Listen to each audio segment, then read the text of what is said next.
کپڑے میں رکھوں صاف تو دل کو میرے کر صاف،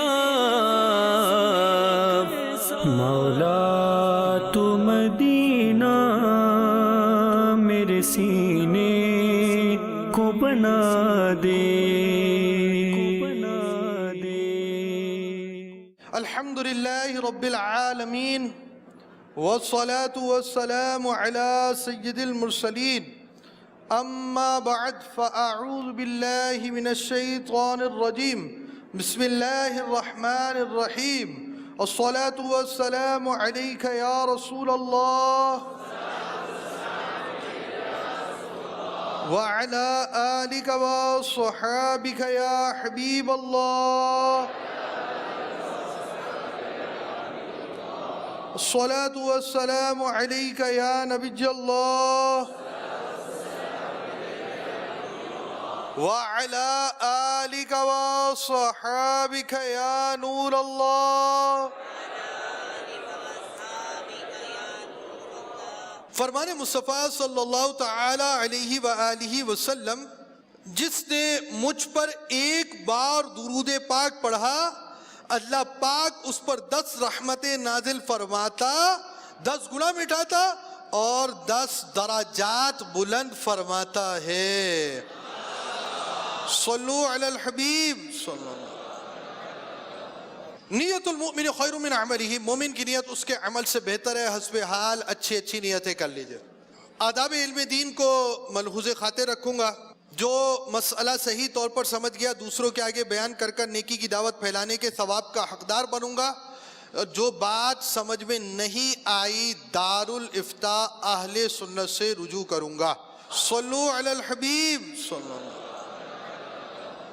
فرمان مصطفیٰ صلی اللہ تعالی علیہ وآلہ وسلم، جو نماز پڑھے اس کے لیے نماز برہان یعنی دلیل ہوگی، نور ہوگی اور نجات ہوگی، اور جو نماز نہیں پڑھے گا تو اس کے لیے نہ نور نہ برہان نہ نجات۔ ہم مسائل تو سیکھنے کے لیے آ گئے، مسائل تو سیکھ رہے ہیں، مگر اصل چیز تو یہ ہے مسئلے پر عمل کرنا، اپنی زندگی کا اسے حصہ بنانا۔ ہم نے نماز سیکھ لی، ہمیں نماز کے مسائل آتے ہیں، ہمیں نماز پڑھنی آتی ہے، مگر نماز پڑھتے ہی نہیں ہے۔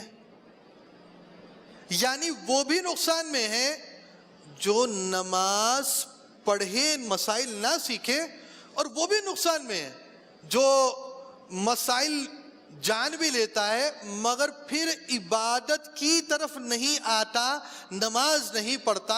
جو عبادت اس پر مقرر ہے، صرف یہ نہیں کہ ہمیں مسئلہ معلوم ہو گیا، صرف یہ نہیں کہ یہ مسئلہ جان چکے، صرف یہ نہیں کہ یہ بات میرے علم میں ہے، صرف یہ نہیں کہ یہ بات میں جانتا ہوں، بلکہ یہ بات جو جانی تھی اس جاننے والی بات کے مقاصد میں سے ایک مقصد اس پر عمل کرنا بھی تھا۔ اس بات کا جاننا جہالت کو دور کرنا تو ہے، مگر اس بات کو جاننا عمل کرنے کے لیے ہے۔ فرائض علوم میں جو علم ہے ان کا تعلق ہمارے ساتھ ہے، خواہ وہ عقائد سے تعلق رکھتے ہوں، خواہ وہ مسائل ضرورت سے تعلق رکھتے ہوں، خواہ وہ مسائل حلال و حرام سے تعلق رکھتے ہوں، خواہ وہ ہلاک کرنے والی باتوں اور ان سے بچنے کے طریقے سے تعلق رکھتے ہوں، خواہ وہ نجات دلانے والے اعمال اور انہیں اختیار کرنے والی باتوں سے تعلق رکھتے ہوں۔ ان سب باتوں کا تعلق ہمارے عمل کے ساتھ ہے، ہمیں اس پر عمل بھی کرنا ہے۔ نماز تو سیکھ لی، نماز پڑھتے نہیں ہیں، وضو تو سیکھ لیا، وضو صحیح کرتے نہیں ہیں، مسئلہ تو سیکھ لیا اس کی مشق کرتے نہیں ہیں، تو پھر یہ ساری چیزیں سیکھنے کے وہ فوائد نہیں ملیں گے۔ ہاں، جہالت دور ہونے کا فائدہ ملنا، جاہل ہونے سے باہر آنا، یہ ایک اچھا فائدہ ہے۔ فرض علوم حاصل کر اپنے اوپر سے ایک فرض ساقط کرنا، ایک فرض پورا کرنا، یہ ایک اچھا فائدہ ہے، مگر جو اس کے مقاصد میں سے ایک اہم مقصد تھا، یہ جو فرض علوم ہوتے ہیں، یہ جو علم کے حلقے ہوتے ہیں، یہ اس لیے لگائے گئے کہ بندہ فرض علم جو حاصل کرتا ہے، اپنے اوپر جو مطالبہ ہے، دین اس سے مطالبہ کرتا ہے، شریعت اس سے مطالبہ کرتی ہے، اللہ اور رسول کا اس سے مطالبہ ہے کہ تمہیں یہ کام کرنا ہے، تو اس نے ایک کام تو کیا، دوسرا اسی دین نے، اسی اسلام نے، اسی شریعت نے یہ مطالبہ کیا کہ تمہیں اس پر عمل بھی کرنا ہے۔ تو جو عمل کرے بغیر علم کے وہ خسارے میں ہے، جو علم کے باوجود عمل نہ کرے وہ بھی خسارے میں ہے۔ تو نماز ضرور سیکھیے، قرآن پاک تجوید کے ساتھ ضرور سیکھیے، مگر اسے اپنی زندگی کا بھی حصہ بناتے جائیے۔ اس دن کہ جس دن اندھیریاں ہوں گی، یہ نماز اس دن بھی نور ہوگی، تو اس نور سے اپنی قبر کو بھی پر نور کیجئے، اپنی آخرت کو بھی پر نور کیجئے، اور اس نماز کو اپنی زندگی کا حصہ بنا لیجئے۔ اور نماز جو ہے وہ پڑھنی ہے، مگر ایسی پڑھنی ہے جیسے نماز پڑھنے کا حکم ہے۔ نماز جنت کی کنجی ہے، اور نماز کی کنجی طہارت ہے، پاکی ہے۔ میٹھے میٹھے اسلامی بھائیوں، ہر عاقل و بالغ مسلمان مرد و عورت کے لیے طہارت کے وہ احکام سیکھنے فرض ہیں جن سے نماز درست ہو سکے۔ ہم اب تک بڑی نجاستوں کی کچھ مثالیں آپ کو بیان کر چکے ہیں۔ بڑی نجاست بدن یا کپڑے پر کتنی مقدار لگی ہے، اب آپ نے نماز پڑھی تو نماز نہیں ہوگی۔ بڑی نجاست کی مثالیں بھی بتا دی، گاڑی ہو تو اس کے مسائل کیا ہوں گے، اور اگر مائع ہو، لکوڈ ہو، پانی کی طرح کی ہو تو اب اس کے مسائل کیا ہوں گے۔ یہ دو باتیں اس موضوع کی بیان کی جا چکی، مزید ہم آگے چل رہے ہیں۔ اب ہم آگئے چھوٹی نجاست کی طرف۔ اس کی بڑی کم مثالیں، جن جانوروں کا گوشت حلال ہے، جیسے گائیں، بیل، بھینس، بکری، اونٹ وغیرہ، ان کا پیشاب، نیز گھوڑے کا پیشاب، اور جس پرند کا گوشت حرام ہے، خواہ شکاری ہو یا نہ ہو، جیسے کوا، چیل، شکرا، باز، اس کی بیٹ نجاست خفیفہ ہے۔ اب ہم غور کریں ہمارا عام طور پر کن جانوروں سے تعلق ہوتا ہے۔ دو باتیں بیان ہوئی ہیں۔ حلال چوپائے جو ہے نا، حلال کی بات ہوئی ہے، حرام چوپائے کی بات نہیں ہوئی۔ جن کا گوشت کھاتے ہیں ان کا پیشاب یہ چھوٹی نجاست ہے۔ بیل وغیرہ ہے آپ کے پاس، قربانی کے لیے آپ نے بیل لیا ہے، پیشاب کر رہا ہے تو وہ نجاست خفیفہ ہے۔ ان کا بھی گوبر جو حلال جانور ہے، یہ آپ کو بیان کیا جا چکا ہے، ان کا بھی جو اسٹول ہے، جو بڑا پیشاب ہے، وہ نجاست غلیظہ یعنی بڑی ناپاکی ہے، اور جو پیشاب ہے حلال جانوروں کا وہ نجاست خفیفہ یعنی چھوٹی ناپاکی ہے۔ ایک تو ہمارا یہ حلال چوپایوں سے تعلق پڑتا ہے۔ دوسرا، حرام پرندے جو اڑتے ہیں، جس پرندے کا گوشت کھانا حرام ہو، خواہ وہ شکاری ہو یا نہ ہو، ان کی بیٹ نجاست خفیفہ ہے۔ ہمارے ہاں معاشرے میں کوے بہت پائے جاتے ہیں، کووں سے بچنا چاہیے، اور کووں کی بیٹ سے بھی بچنا چاہیے کہ کووں کی بیٹ چھوٹی ناپاکی ہے۔ اور چیل بھی ہمارے ہاں ہوتی ہے، تو چیل کوے کی بیٹ چھوٹی ناپاکی ہے۔ بڑی ناپاکی کے الگ ہے احکام، چھوٹی کے احکام الگ ہیں، یہ ہم آپ کو انشاءاللہ الرحمن بیان کریں گے۔ نجاست خفیفہ کا حکم، یعنی چھوٹی نجاست بدن، جسم یا لباس پر کتنی مقدار میں ہو تو نماز میں خرابی آئے گی۔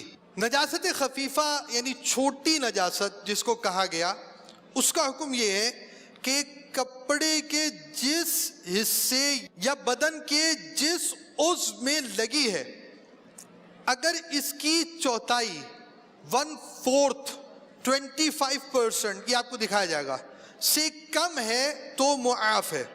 مثلا آستین میں نجاست خفیفہ لگی ہے تو اگر آستین کی چوتھائی سے کم ہے تو معاف ہے. دکھائیے آستین. یہ کرتا ہے اور یہ آستین پر ایرو آ رہا ہے. یہ آستین ہے. اب دیکھیے آستین کی چوتھائی کے بارے میں آپ کو بیان کیا جائے گا. یہ پورا پورشن ہے. یہ قلم سے آپ کو ناپ کر دکھا رہے ہیں. 1 2 3 اور اس کے بعد یہ 4. تو بڑا اچھا قلم ہے. 4 قلم کی آستین ہے. پورا سائز بنا دیا انہوں نے کہ یہ دیکھیں یہ آپ کو سمجھا رہے ہیں کہ یہ 4 پیس ہے. ہر پیس 1/4 کا ہے. 1/4 25% چوتھائی.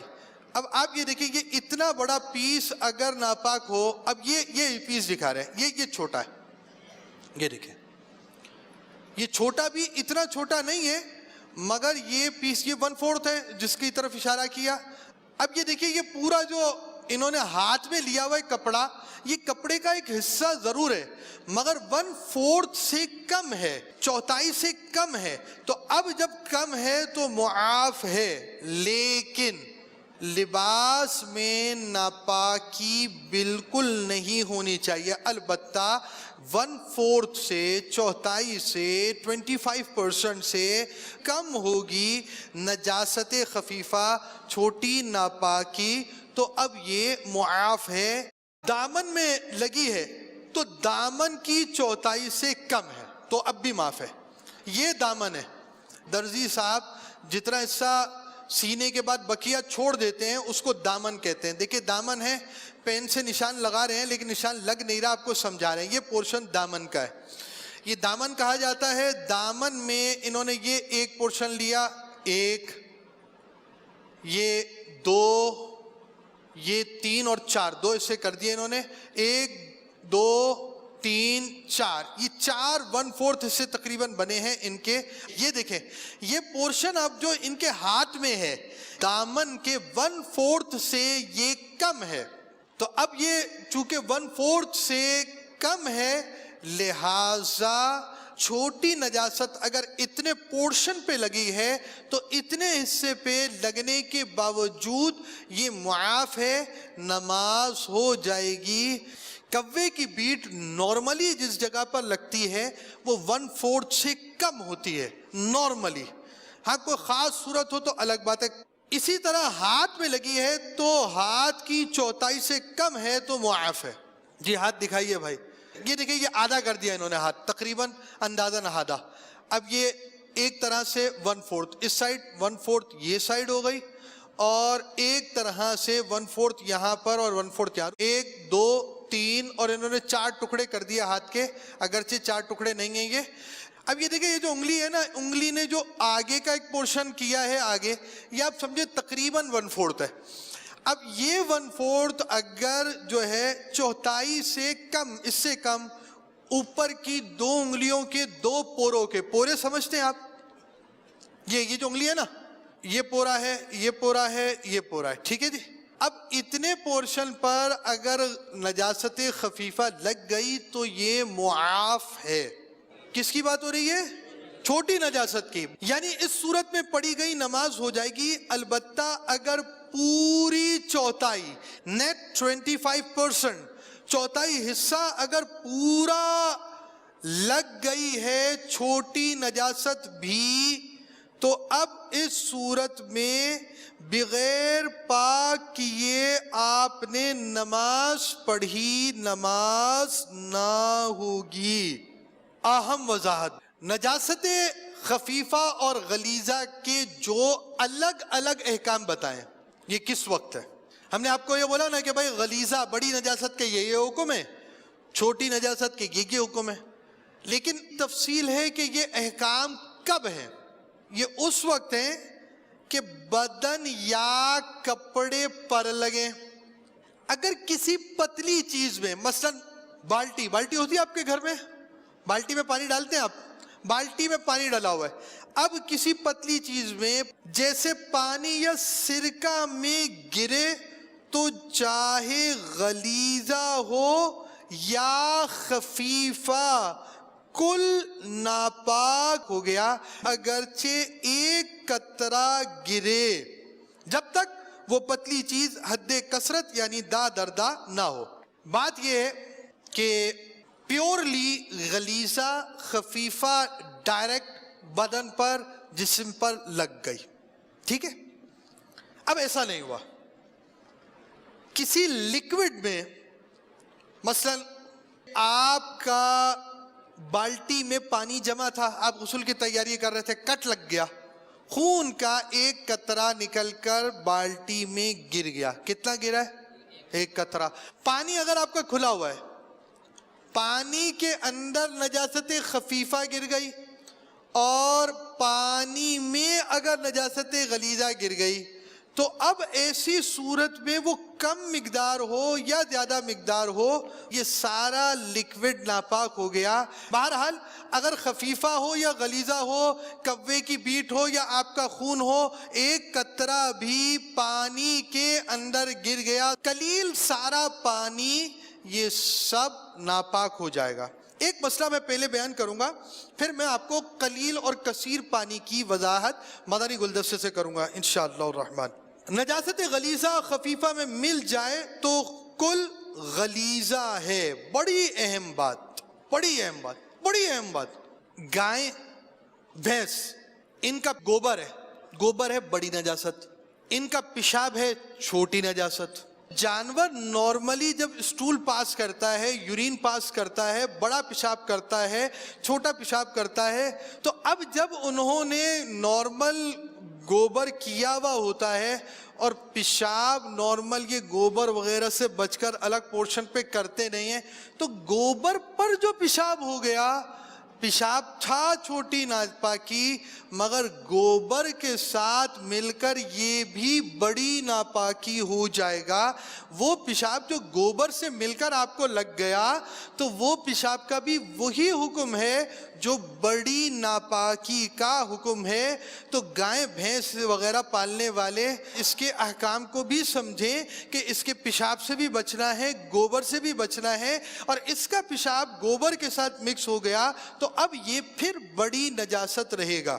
تو بہرحال یہ بڑی اہم وضاحت ہے. اب رہی یہ بات، کم پانی کے اندر تو یہ مسائل ہیں، لیکن دہ در دہ بڑا پانی کسے کہتے ہیں؟ آئیے مدنی گلدستہ دیکھتے ہیں. پانی نا دو طرح کے ہوتے ہیں. ایک پانی ہوتا ہے کم پانی اور ایک پانی ہوتا ہے زیادہ پانی. زیادہ پانی میں کچھ رخصت آتی ہے، کچھ فائدہ ہوتا ہے کہ انسان زیادہ پانی میں اس کو کچھ جگہوں پر آسانی مل جاتی ہے. وہ آسانی کیا ملتی ہے وہ بھی بیان کرتے ہیں. زیادہ پانی کب ہوگا؟ جیسے ہمارے ہاں ٹنکیاں ہوتی ہیں، حوض ہوتے ہیں ہمارے ہاں جہاں پر پانی اسٹوریج کیا جاتا ہے.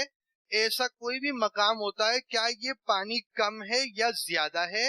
کم اور زیادہ سے وضو کرنے، طہارت حاصل کرنے کے احکام میں مدد ملتی ہے. تو جو زیادہ پانی ہوتا ہے، آئیے آپ کو اس کی تفصیل بیان کرتے ہیں. 12 انچ کا یہ اسکیل ہے، یہ ہے 1 فٹ. یہ اسکیل بھی ہے اور فٹ بھی ہے. دوسری ڈائیگرام دکھائیے. یہ ہے لمبائی اور چوڑائی، width and length. یعنی آپ کی کسی بھی طور پر جو کیلکولیشن ہے، حساب کتاب ہے، وہ 225 اسکوائر فٹ آنا چاہیے. یہ دیکھیے، width into length is equals to 225 square feet. لمبائی چوڑائی 225 مربع فٹ ہونی چاہیے. اب 225 اسکوائر فٹ کا مطلب یہ ہے کہ اس کی لمبائی چوڑائی کا نتیجہ وہ ریکٹینگل ہو، اسکوائر ہو، جو بھی چیز آپ کی بنتی ہے بنے، لیکن اس کا نتیجہ جب 225 اسکوائر فٹ بنے گا تو جا کر یہ بڑی ٹنکی کہلائے گی. اب آپ کو ہم دکھائیں گے 3 مثالیں. سب سے پہلی مثال آپ سمجھے، یہ دادردہ کی ایگزامپل آ گئی ہے کہ 7.5 فٹ چوڑائی ہے، 30 اس کی لمبائی ہے. 30 into 7.5 is equals to 225. تو اب یہ 225 اسکوائر فٹ جو آپ کی بنی ہے، یہ ہے دادردہ ٹنکی 30 فٹ لمبی اور 7.5 فٹ چوڑی. کتنی بڑی ہوگی؟ اتنی بڑی ٹنکی ہوگی تو اس کو بڑا پانی کہیں گے. اس کو ڈائیگرام میں دکھائیے اسی چیز کو. یہ دیکھیے، یہ لمبائی اور چوڑائی آپ کے سامنے آ رہی ہے دادردہ کی. 30 into 7.5 is equals to 225 square feet. یہ اتنی بڑی ٹنکی ہے. آئیے دوسرا دکھائیے آپ. اب یہ دادردہ سے اس سے اوپر جتنی بھی ہوگی، اب یہ بڑی ٹنکیاں ہوں گی. یہ دادردہ سے زائد کی آپ کو ایک مثال دے رہے ہیں. اب یہ 20 فٹ، 1 فٹ میں کتنے انچ ہے؟